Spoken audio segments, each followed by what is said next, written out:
The theme that we all thought about in listening to the Firebird music was death and rebirth. This piece of music served as the perfect storytelling device to showcase that in a visual tone poem.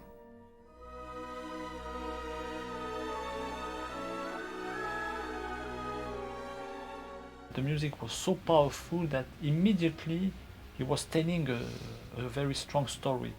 My starting point for the piece is working from the storyboard that comes from, in this case, it came from the directors because they're wonderful draftsmen. So they really posed out the look of the movie. So for anybody starting this film was an advantage because we could actually see their vision rather clearly at the beginning as to what they wanted. Then I go into the process of developing what's called a color script. And it's kind of like the storyboard, only it's on a smaller size scale. But basically I'm trying to do a little color illustration for every scene in the movie, from beginning to end. So we get a sense in advance of actually going in and doing the scenes, how they should look and how they should play. What was really interesting for us is how we could show nature. Because nature in this piece is not only a background, this is the main character. And because we found nature is represented by 3 characters, the technical challenge was to show that those characters were not just applied on background, but they were moving with the background. Firebird was really probably the most challenging of all the segments from an effects standpoint. The lava creature that we had to create, we looked at a lot of live action reference, and it dawned on us that there's always a crust forming on lava, and we went after creating a series of elements that combined gave us this sort of alive, fiery creature that had this cooling crust that was always forming on it. I had to literally get familiar with animating molten lava, fire, and smoke and debris, as well as animate this character. But it was all traditional hands-on animation. All of it had to be fitted in and executed by hand. With the sprite in Firebird, we set out to create a character that 50% of it was made up of effects elements. As she trails off, we needed to try and figure out a way to blend her into the background and make it appear that she wasn't a separate character from nature, but she was nature. Typically, when you do a character for a film, you have a model sheet that you show the character all different angles and different positions. But on the sprite, we really couldn't do that because each scene, she looks different. Her body changes. Her face pretty much stays the same, but her body changes length and proportion and mass. So we couldn't really do a classical, typical model sheet on her. She's not a character in a normal sense, but she's an entity.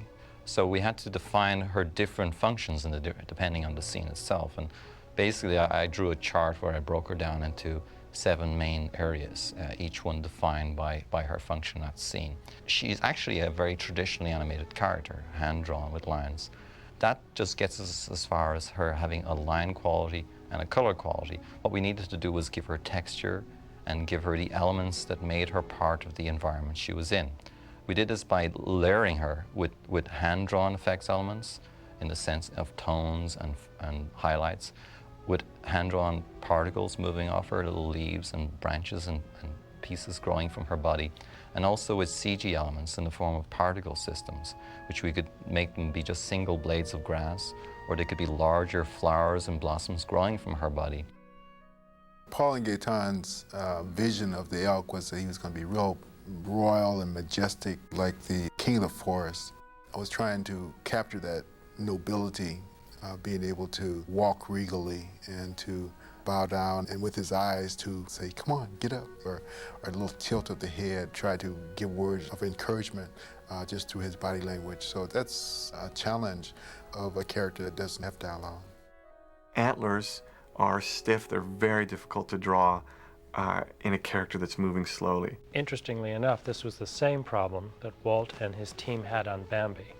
How to turn the intricate design of a deer's antlers in space. The antlers were done by CGI on top of the traditional animation in order for me to figure out the eye line and to figure out how this thing is going to move through space.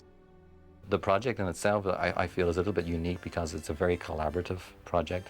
The character animators were initiating effects animation. The effects animators were adding to the characters. The cleanup artists were building on the design of the characters and giving a very sinuous Art Nouveau feeling to the line, because there's a lot of very curving lines.